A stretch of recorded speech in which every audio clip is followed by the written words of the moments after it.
जी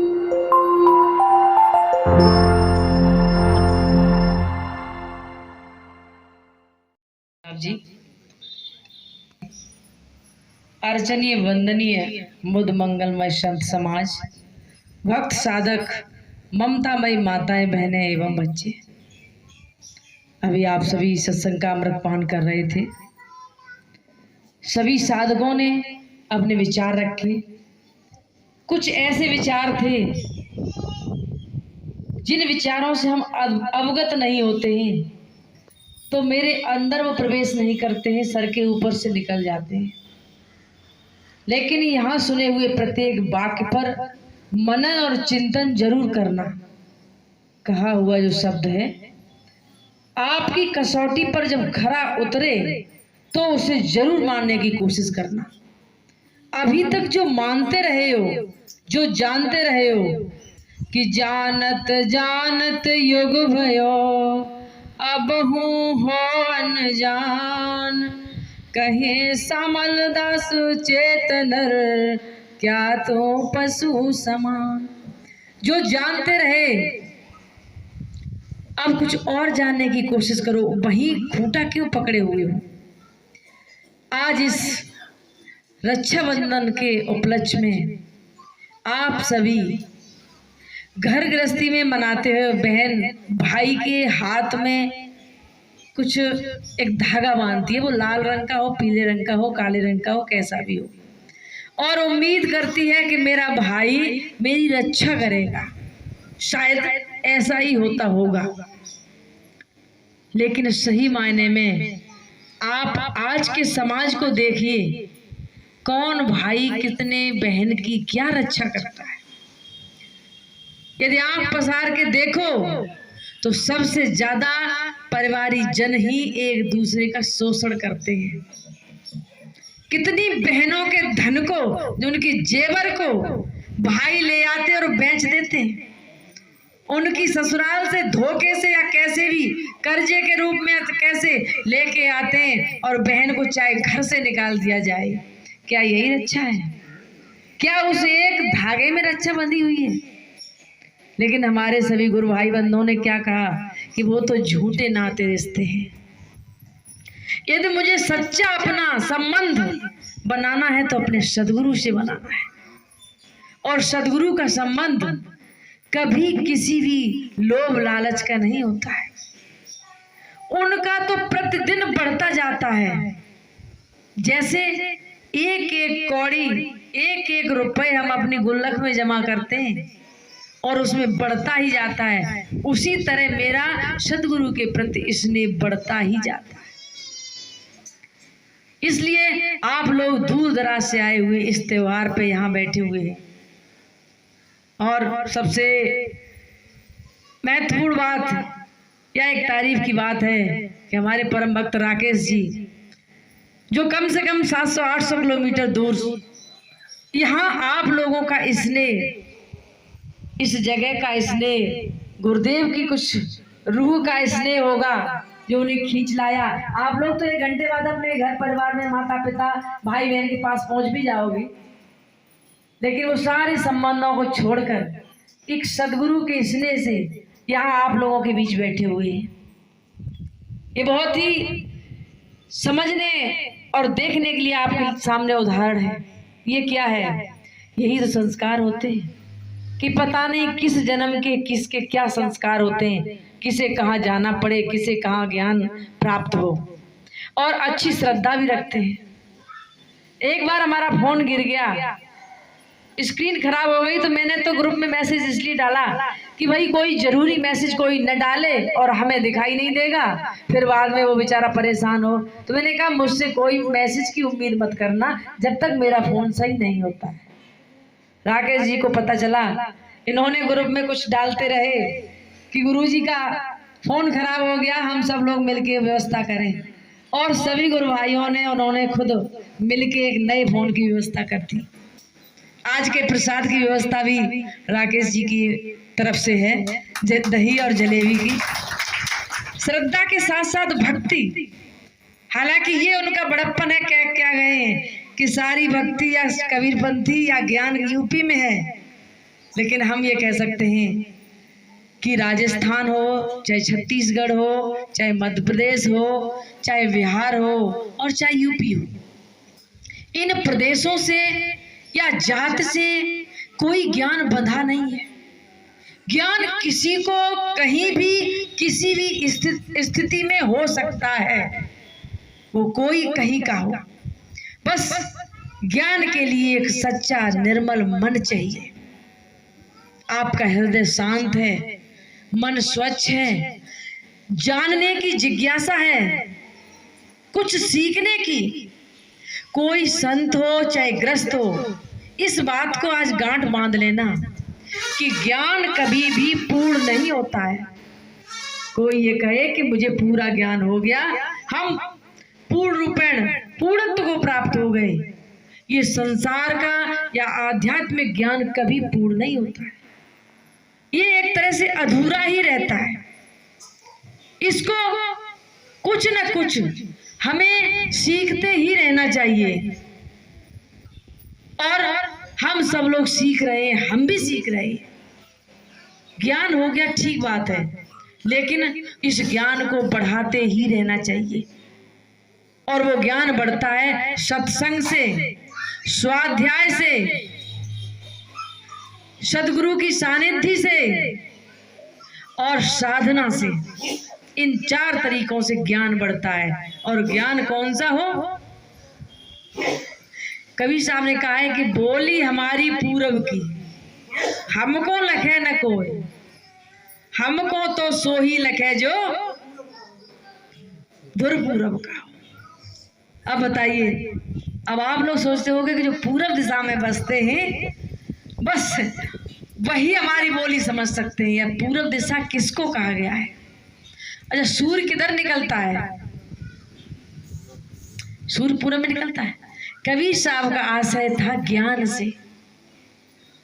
पूरब कहा गया है पहले, प्रथम, अनादि, सर्वप्रथम या युगायुगी। इन अर्थों को पूरब कहा गया। पूरब माने पहले। तो वो सबसे प्रथम, सबसे उच्च कोट मेरी आत्मा है। और कि बोली हमारी पूरब की, ज्ञान मेरा पूरब का है जिधर। और वो ज्ञान कैसे होता है? जैसे सूर्य पूरब में निकलता है, वैसे ही जब सद्गुरु रूपी सूर्य पूरब में निकलता है, वो आपको पूरब का ज्ञान कराता है। अनपढ़ व्यक्ति को भी पूछ लो, वो भी बता देगा। या जिसे कुछ नहीं मालूम, सूर्य किधर निकलता है कि पूरब। तो सद्गुरु के मिलने के बाद मुझे उस पूरब का ज्ञान होता है। सूर्य के निकलने के बाद पूर्व दिशा का ज्ञान होता है। वैसे ही सद्गुरु के मिलने के बाद मुझे अपनी आत्मा का ज्ञान होता है कि बोली हमारी पूरब की, हमको लगे न कोई, लेकिन मुझे लगता कोई नहीं। हमको तो सोई लगे जो धुर पूरब का, यानी उस जगह का हो। सद्गुरु कौन होते हैं? सद्गुरु वो होते हैं जिन्हें पहले से उस आत्मा का ज्ञान है, जो धुर पूरब का है। सद्गुरु है धुर पूरब के, यानी पहले से उनको ज्ञान है। तो इस आत्मा के ज्ञान के लिए सद्गुरु की शरण होना बहुत जरूरी है।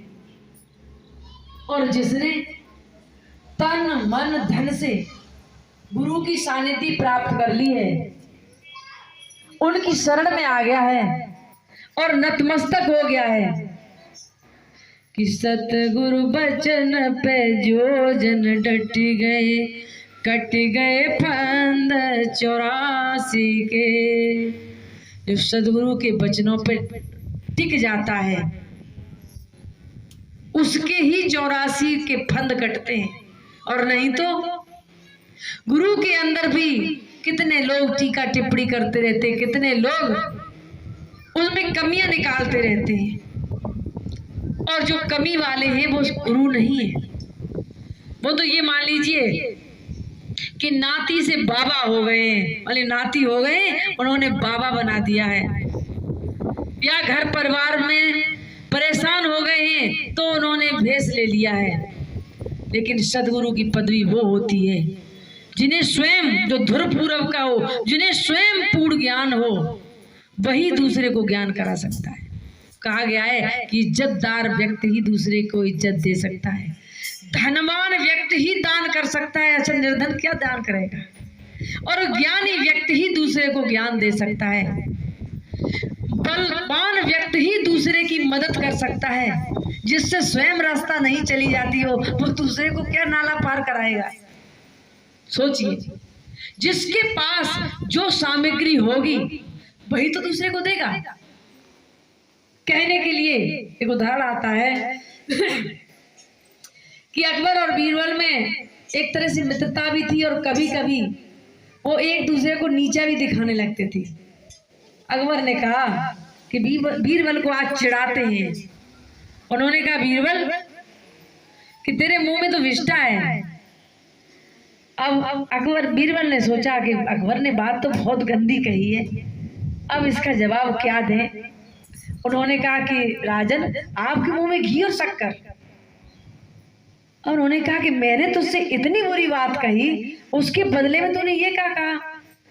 अब बीरबल को ने पटक भी देना था और अपनी बात भी सिद्ध करनी थी कि राजन, जिसके मुंह में जो होगा वही तो निकलेगा।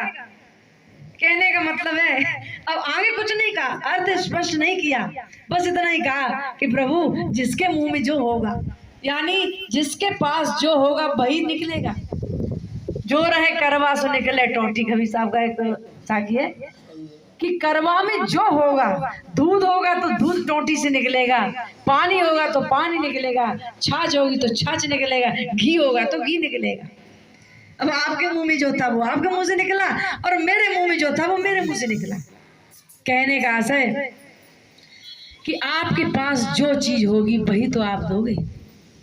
इज्जत वाला इज्जत देगा, अपमान करने वाला, जिसका स्वयं हर जगह अपमान होता रहा हो, वो दूसरे का अपमान करेगा। बलवान होगा वो दूसरे की मदद करेगा, धनवान होगा वो दान करेगा, और जो प्रसन्न चित्त, शांत मन, सद्गुरु का सच्चा भक्त होगा वो ध्यान करेगा, दूसरों पे दया करेगा, साधना करेगा, धर्म करेगा, सेवा करेगा। अब सोचिए कि आप अकबर वाली श्रेणी में हो कि बीरबल वाली श्रेणी में हो, किस श्रेणी में हो। अपने ज्ञान के महत्व को समझो, अपने इंसान होने की काबिलियत को पहचानो कि तुम मानव हो। तुम्हारे मानव होकर पशुओं जैसे काम नहीं होना चाहिए। मानव से महामानव बनना है, ना कि नीचे जानवर बनना है। महामानव वही है जिसके दया, क्षमा, विवेक, विचार, संयम, गुरु भक्ति और साधना है जिसके जीवन में। इन चीजों को अपनाते हुए इस संसार में आने को अपना जीवन सार्थक करिए। ये कहा गया है, या तो घर गृहस्थी में रह के कि जननी जने तो भक्त जन कह दाता कह सूर, नाही तो तू बाज रहे मती गवावे नूर। यदि घर गृहस्थी में आप फंसे हो तो कोई अच्छी संतानों को जन्म दो जो इस संसार में नाम रोशन करें, और नहीं तो अपने ओज, बल, वीर, ताकत, शक्ति को उस साधना में लगा दो, ताकि आपके ध्यान से, आपके वैराग्य से, आपकी वाणी से ये संसार कुछ लाभ ले सके। या तो धर्म ग्रंथों को पढ़िए, महापुरुषों के विचारों को कि पढ़िए, और नहीं तो पढ़ने लायक लिखिए। कुछ लिख छोड़ जाइए तो दूसरे पढ़ें, और नहीं लिख सकते हो तो दूसरे के विचारों को पढ़ो। विचार किताबों में ही नहीं होते, विचार मानव के मस्तक पर भी लिखे होते हैं। पहचानो, सदगुरु को पहचानो, अपने परिवार को पहचानो, अपने इष्ट मित्रों को पहचानो कि ये मुझे दलदल में फंसा रहे हैं या दलदल से निकाल रहे हैं। अभी सर्वोत्तम जी ने सुनाया था कि किन मित्रों में फंसे हो। सदगुरु की शरण में आना है, अपने कर्मों को पहचानना है कि उन्हीं मोह माया जाल में फंसे रहना है। ये निर्णय लेना आपका काम है, और निर्णय लेने की ही ये मंच है, कसौटी है सत्संग, और इसी को पारख कहते हैं। अभी भी एक आगरा से फोन आया था, कह रहे थे आप पारख सिद्धांत से हो। मैंने कि पारख ज्ञान को रखते हैं, सिद्धांत कुछ है ही नहीं। जिसने अपने हृदय में मान लिया, कोई कबीरपंथी पारखी नहीं हो सकता है, किसी भी पंथ में कोई भी व्यक्ति पारखी हो सकता है। पारखी का सीधा अर्थ है परखना। आपकी थाली में कोई गोबर रख दे, मेवा रख दे, खीर रख दे, रोटी रख दे, अब परखना आपका काम है कि खाने योग्य कौन सी चीज है। गोबर खाने योग्य नहीं है, इसको हम त्याग दे, छोड़ दे। नीर छीर का करे जो निवेरा, जो नीर और छीर को निर्वेर कर ले और अलग अलग कर दे, जो ग्रहण करने लायक उसे ग्रहण कर ले और छोड़ दे, उसको पारखी कहते हैं। वही पारक है। पारक किसी की बात होती नहीं है, न कोई सोमपंथी या कबीरपंथी की विरासत में हो, ऐसा कुछ नहीं। पारक आपके पास है, सिर्फ उसका महत्व समझो, उसको चलाना सीखो। ये फोन जैसे होता है, अभी 1 मिनट में विदेश से बात करा दे, वहां की खबर कर दे, और नहीं तो इसमें छोटे बच्चे आपने देखा गेम खेलते रहते हैं। इसमें पता नहीं क्या क्या है, लेकिन चलाना तुम्हें कैसे है और क्या उसमें चला रहे हो, ये आपके ऊपर निर्भर करता है कि दिन भर गेम खेल रहे हो, नौटंकी देख रहे हो उसमें, या उससे सदुपयोग उसका कर रहे हो। अपनी पारक की कसौटी से उसको परखो और अपने जीवन को सार्थक बनाएंगे। मैं इन्हीं शब्दों के साथ अपनी वाणी को विराम देते, बोलिए श्री सद्गुरुदेव की। बताओ देव भजन।